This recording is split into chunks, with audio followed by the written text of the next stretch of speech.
Hello, I'm Sally from Fibromyalgia and today what I thought I'd talk about was medication.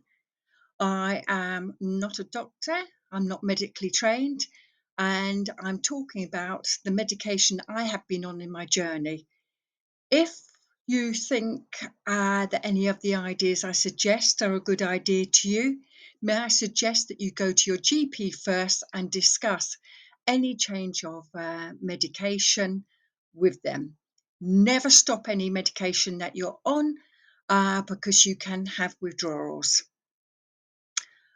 When I had my car accident in 2011, I kept going back to my doctors because I was in so much pain. Started in my neck, and as I've mentioned before in my videos, it then went all over my body. I found that every time I went to my doctor, they increased my medication. I was on paracetamol to begin with, then I went on Solpadol, then I went on Tramadol, and then I was on morphine. I found that most of these medications for me didn't work. Oh, also there was one called Amitriptyline that I was put on. For me, the medications didn't work. For me, the medication sent my brain into overdrive, made me feel very ill. I was working at the time, I was being sick down the toilet because I felt so ill. And there came a time that I just thought, you know what, I can't do this anymore. At times, I remember ringing my consultant.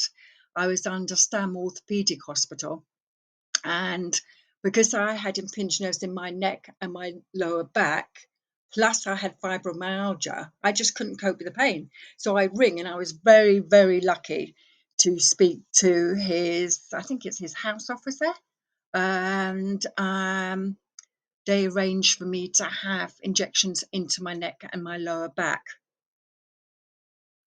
They would help me for a while, but again, I was still on these other medications that made me feel very, very ill.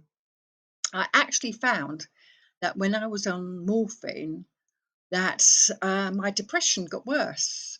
And I read an article somewhere that if you're suffering from fibromyalgia, you shouldn't be on morphine.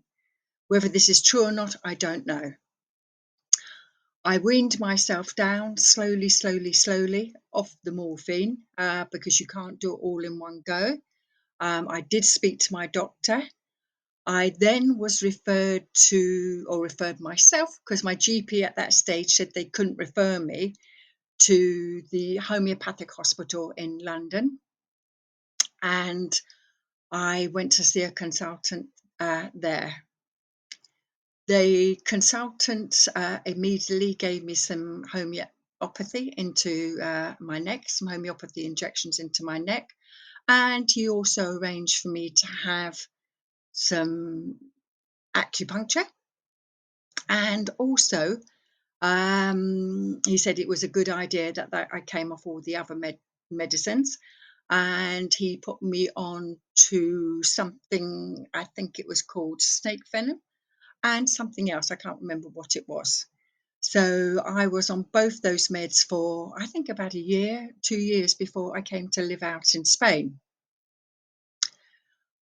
They helped to a degree, but they didn't help my pain totally.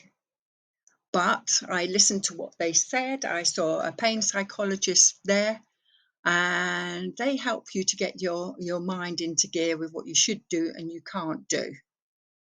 I think a lot of people think they can't do anything with fibromyalgia, and I don't believe that's true. You might be sitting there with fibromyalgia and you think you can't get up, you can't get in the shower, you're too tired, you can't do this, you can't do that, but you can. You can if you try. And I think half the battle is getting away from all these drugs that I feel are so bad for you. But as I say, you've got to take advice from your GP. When I came to live in Spain, I went to a health store, and they were selling Curcumega Max. It's a natural product.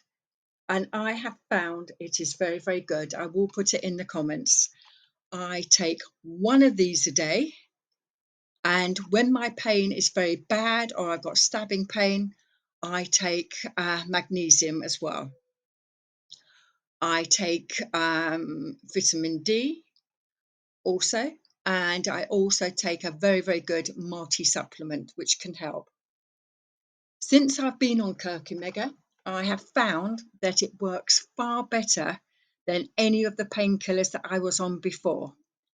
I'm not saying I'm not in pain 24/7, because I am, but the pain is a lot less and it's more bearable, which means I can get on and lead a good life with it. The confusion in the brain of these other drugs that just, I believe some of the medications can kill the synapses in the brain. I think on top of your fiber fog, all the other drugs can give you a lot more confusion. I think we're already tired, we're already exhausted, so they also make you feel tired. So hence you can't get on with your life. This I found absolutely fantastic. Where do I buy it? I buy it in a health food store near to me, or I will buy it on Amazon UK, and I will put the link there. Sorry, it's not Amazon UK, it's Amazon Spain. And I would suggest, in line with your doctor, speak to your doctor about it. This is what I'm on now. The only other medication I take Citalopram, because for me, I need it, because I feel with the fibro, I can, if I'm going through a really bad period of the pain, I feel that it brings me low very quickly. When I'm on citalopram, I'm only on 40 milligrams a day. That really brings me up. That gives me back myself, and I lead a relatively full life with it. Yeah, I don't walk miles. I don't swim miles. Whatever I do it in ratio to the energy that I have. But this is something that may help you. Please, if you've got any questions, queries, or you want me to talk about anything, please put it in the comments below and I'll see if I can answer them. As I say, before you change any medication or you take anything extra with the medication that you're on, you need to take advice from your GP to make sure that there's no contraindications why you shouldn't. Thank you.